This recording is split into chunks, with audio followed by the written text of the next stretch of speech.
Shalom, salam berkat dari kami untuk pendengar sekalian. Saat ini pendengar akan diberkati dengan program Hari Ini Harinya Tuhan bagian yang ke-8.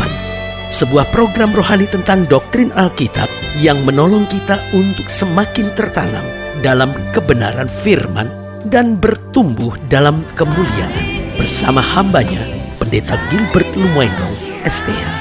Banyak orang merasa doktrin Alkitab sebagai sesuatu yang membingungkan. Tetapi tahukah saudara bahwa doktrin Alkitab intinya adalah memahami Alkitab dengan benar, dengan pemahaman yang sistematis, sehingga kita terus dapat tertanam di dalam kebenaran firman, sehingga kita terus bertumbuh di dalam kemuliaan Allah.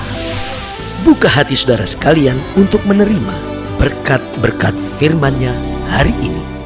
Salah satu bukti kedewasaan adalah kemampuan untuk menjaga diri. Nah, saudaraku yang kasih dalam Tuhan, kadang-kala banyak orang suka bilang gini, lu gak dewasa lu, gitu ya kan.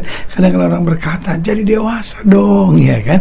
Makanya ada istilah begini, tua itu pasti, tapi dewasa itu sebuah pilihan. Artinya setiap orang pasti semakin hari semakin tua, tetapi untuk menjadi dewasa kita harus memilih.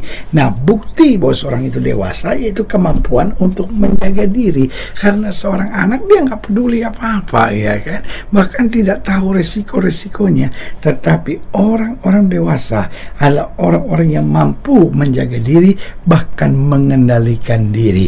Pertanyaannya, menjaga diri untuk apa? Yang pertama, menjaga diri agar kita tidak terpengaruh dengan cara-cara dunia. Kenapa begitu? Nah, hidup ini kan semakin tak pasti, hidup ini kan semakin gak jelas, hidup ini kan kadang-kala semakin menakutkan. Begitu banyak tekanan-tekanan hidup, begitu banyak situasi-situasi yang rasanya kita merasa seperti ada dalam posisi yang terjepit. Tapi sebagai hamba Allah, saya hanya mau ingatkan, jangan pakai cara-cara dunia. Kita bukanlah orang dunia yang sedang berjuang menuju surga, tapi kita adalah orang-orang surgawi yang ditempatkan Tuhan di muka bumi untuk menjadi saksinya, untuk menjadi terangnya, untuk menjadi alat di dalam tangannya.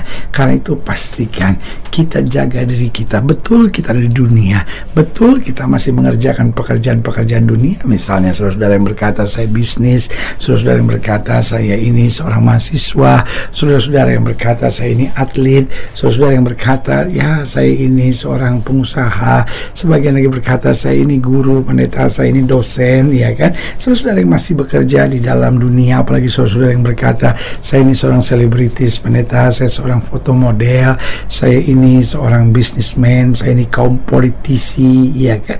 Tetapi ingat, bukan soal di mana kita ada, tetapi apa sikap kita, bagaimana kita bertindak. Kita harus menjaga diri agar kita tidak terpengaruh dengan cara-cara dunia, karena kita ada dari dunia tapi bukan berasal dari dunia ini. Kita memang ada di dunia tetapi kita berasal dari sorga. Haleluya. Yang kedua saya pelajari, kita harus memiliki kemampuan menjaga diri agar kita selalu rendah hati dan sabar.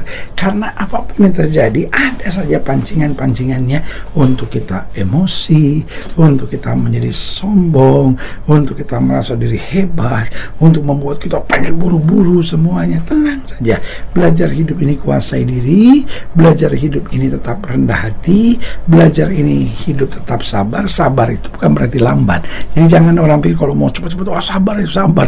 Itu bukan sabar, kadang-kala lambat, saudara-saudara. Sabar itu bukan berarti lambat. Sabar itu berarti lakukan yang terbaik, tetapi mengerti ketika Tuhan belum berbuat sesuatu, kita bisa berserah kepada Tuhan, karena kita tahu Tuhan membuat segala sesuatu indah tepat pada waktunya. Haleluya. Lalu yang ketiga saya pelajari, kemampuan untuk menjaga diri dalam hal apa? Menjaga diri agar kita tidak dikendalikan oleh emosi dan kebencian. Nah, ini paling penting, karena iblis itu paling senang memancing emosi seseorang. Karena pada dasarnya kalau orang itu sudah mulai emosional, setengah dari alam bawah sadarnya sudah tidak bekerja normal lagi. Maka yang terjadi adalah kebencian, kepahitan, dendam. Nah, ini tempat bercokolnya setan, saudara. Makanya sebagai hamba Allah, saya hanya mau ingatkan, mari kita belajar untuk kendalikan emosi dan kebencian kita, supaya dalam segala hal kita boleh tahu bersyukur, kita boleh tahu belajar memuji Tuhan, kita boleh belajar untuk menguasai diri dan berjalan dalam kehendak Allah. Haleluya. Karena kalau kita bisa menguasai diri dan memberikan pengampunan dimanapun kita berada, itu bukti kemuliaan Tuhan ada pada kita. Jadi ingat, kedewasaan berarti menjaga diri agar tidak terpengaruh dengan cara-cara dunia. Kedewasaan berarti menjaga diri agar selalu rendah hati dan sabar. Kedewasaan berarti menjaga diri agar tidak dikendalikan oleh emosi dan kebencian. Selanjutnya, kedewasaan berarti menjaga diri sehingga tidak diperbudak oleh uang. Ini penting sekali, karena Alkitab sudah bilang akar segala kejahatan adalah cinta akan uang.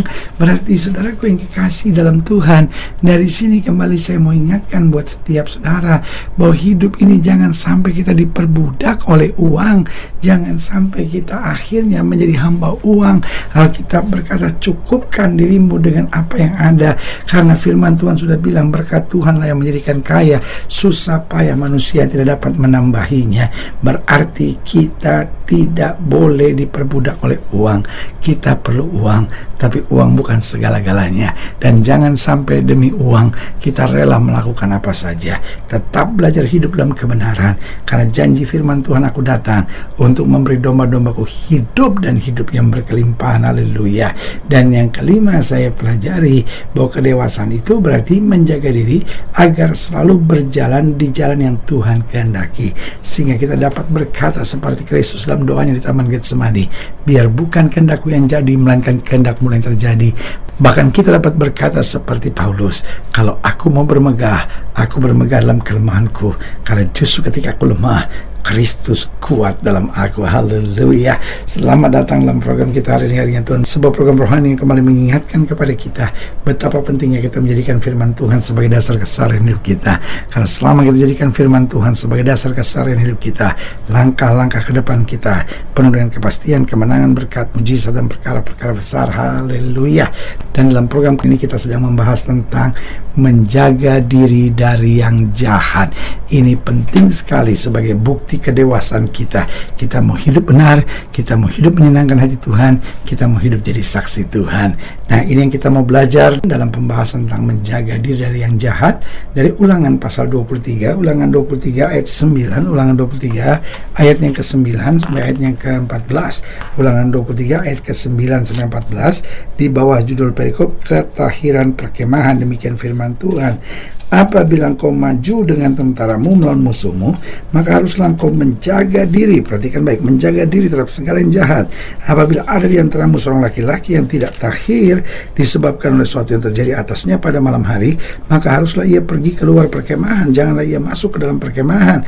Kemudian menjelang senja haruslah ia mandi dengan air, dan pada waktu matahari terbenam ia boleh masuk kembali ke dalam perkemahan. Di luar perkemahan itu haruslah ada bagimu suatu tempat kemana engkau pergi untuk kada hajat.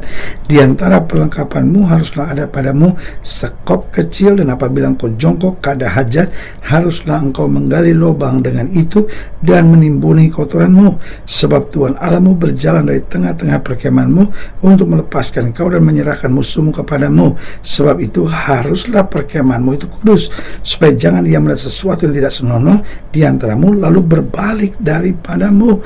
Saudaraku yang kekasih dalam Tuhan, dalam ayat bacaan ini jelas kita bisa perhatikan bahwa Tuhan pasti bela kita, hanya kita harus jaga diri kita dari segala yang jahat. Nah, pertanyaannya, apa itu yang jahat? Yang pertama, segala sesuatu yang membuat hidup kita jadi batu sandungan itu jahat. Jadi jahat itu bukan segala sesuatu yang Tuhan gak suka. Kadang-kadang kita pikir gini, oh jahat itu sesuatu yang menyinggung perasaan Tuhan, sesuatu yang Tuhan gak suka, sesuatu yang bisa membuat nama Tuhan hancur. Saudara yang kasih dalam Tuhan, nama Tuhan tidak bisa hancur. Orang boleh menghujat gimana pun, orang bisa hidup gak karuan bagaimanapun, nama Tuhan tetap nama di atas segala nama, yang olehnya setiap lutut akan berturut-turut. Setiap lidah akan mengaku Yesus Kristus Tuhan bagi kemuliaan Bapa di sorga. Jadi yang pertama yang jahat itu segala sesuatu yang membuat hidup kita jadi batu sandungan. Berarti kalau karena kita ngomongin orang, hidup kita jadi batu sandungan. Kalau karena kita akhirnya berselingkuh, kita jadi batu sandungan. Kalau kita lakukan hubungan seks sebelum nikah dan itu jadi batu sandungan, itu jahat di hadapan Tuhan. Jadi dengar, segala sesuatu yang membuat hidup kita jadi batu sandungan itu jahat. Yang kedua itu segala sesuatu yang tidak baik buat kita, segala sesuatu yang merusak hidup kita, ya kan. Contohnya kalau kita bohong, itu kan merusak hidup kita sendiri, ya kan. Kalau akhirnya kita maki-maki orang, kita bentak-bentak orang, itu jadi jahat. Kenapa? Karena itu kan merusak hidup kita sendiri, merusak rumah tangga kita sendiri. Kalau akhirnya kita jadi orang yang nggak bisa percaya sama orang lain, kita jadi orang yang mencurigai semua orang, ya kan. Itu kan akhirnya apa? Merusak diri kita sendiri, tidak baik buat kita. Jadi apa itu yang jahat? Segala sesuatu yang membuat hidup kita jadi batu sandungan. Yang kedua yang jahat itu segala sesuatu yang tidak baik buat kita. Yang ketiga, segala sesuatu yang memisahkan kita dari kasih Kristus itu jahat. Kalau karena pekerjaan kita jadi nggak ke gereja, ini kan jahat. Kalau karena piara anjing, kalau karena motor baru, hari-hari kita cuma gosok motor dan tidak ke gereja, tidak pelayanan, saudara yang kasih dalam Tuhan, ini jahat. Karena apa? Segala sesuatu yang memisahkan kita dari kasih Kristus itu akan menjadi titik kehancuran hidup kita. Jadi ingat, apa yang jahat itu segala sesuatu yang membuat hidup kita jadi batu sandungan. Yang kedua, segala sesuatu yang tidak baik buat kita. Yang ketiga, segala sesuatu yang memisahkan kita dari kasih Kristus. Dan yang keempat, segala sesuatu yang membuat iblis dapat mengambil keuntungan dalam hidup kita. Ingat, Alkitab sudah bilang jangan beri kesempatan kepada iblis. Itu sebabnya hidup Kristen harus menolak segala campur tangan iblis, bahkan segala kesempatan kecil. Karena iblis nggak butuh seluruh hidup kita, dia cuma butuh kesempatan kecil kita berikan, dia jajah hidup kita seluruhnya. Saudaraku yang kasih dalam Tuhan, pastikan kita hidup dekat dengan Tuhan, senantiasa jaga diri kita, dan kita tunjukkan kita sudah dewasa dalam kasih Kristus. Haleluya. Saudaraku yang kasih dalam Tuhan, setiap sore yang dilayani lebih jauh, hubungi kami melalui telepon, hubungi kami melalui surat, kunjungi website kami, karena kami ada untuk membawa Bapak Ibu sudah senantiasa lebih dekat pada Tuhan dan mengalami kasih kuasa mujizat yang luar biasa. Haleluya. Secara khusus melalui program ini juga saya mau berdoa buat setiap yang sakit, setiap yang berbeban berat, karena saya percaya bahwa bagi Allah tidak ada perkara yang mustahil. Nah, saudara-saudara yang ingin didoakan secara khusus, boleh taruh tangan kanan sudah di dada dan kita akan berdoa. Mari kita berdoa. Bapa, dalam nama Yesus, sama doa buat yang sakit, sama doa buat yang berbeban berat, sama doa untuk setiap mereka sedang menghadapi masa-masa yang sukar, karena Bapa percaya bahwa bagi Allah tidak ada perkara yang mustahil. Bapa, Bapa berdoa di dalam nama Yesus, Tuhan jamah yang sakit, Tuhan sembuhkan, yang lemah Tuhan kuatkan, yang susah Tuhan hiburkan, yang jatuh Tuhan angkat, sehingga hari-hari yang penuh kemenangan boleh berlaku. Secara khusus sama doa buat mereka yang antara tangan kanannya di dada, di dalam nama Yesus, anugerah kasih karunia kuasa Tuhan, berkat Tuhan yang berkelimpahan boleh terus terjadi. Bahkan mereka yang antara tangan kanannya di dada, di dalam nama Yesus Tuhan pulihkan, sehingga kami terus hidup berkenan, menjaga diri dan dewasa dalam Tuhan. Haleluya. Amin. Saudara yang kasih dalam Tuhan, kita sudah berdoa. Ingat, Allah tidak pernah lalai menepati janjinya. Inilah saatnya buat kita untuk bangkit bersemangat, bersuka cita dalam menghadapi segala perkara, karena kita tahu Yesus hidup, Yesus berkuasa, dan selalu mengerjakan terbaik buat anak-anaknya. Doa saya menyertai saudara. Sampai berjumpa pada program berikut, dan jangan lupa jadikan hari ini harinya Tuhan. Haleluya.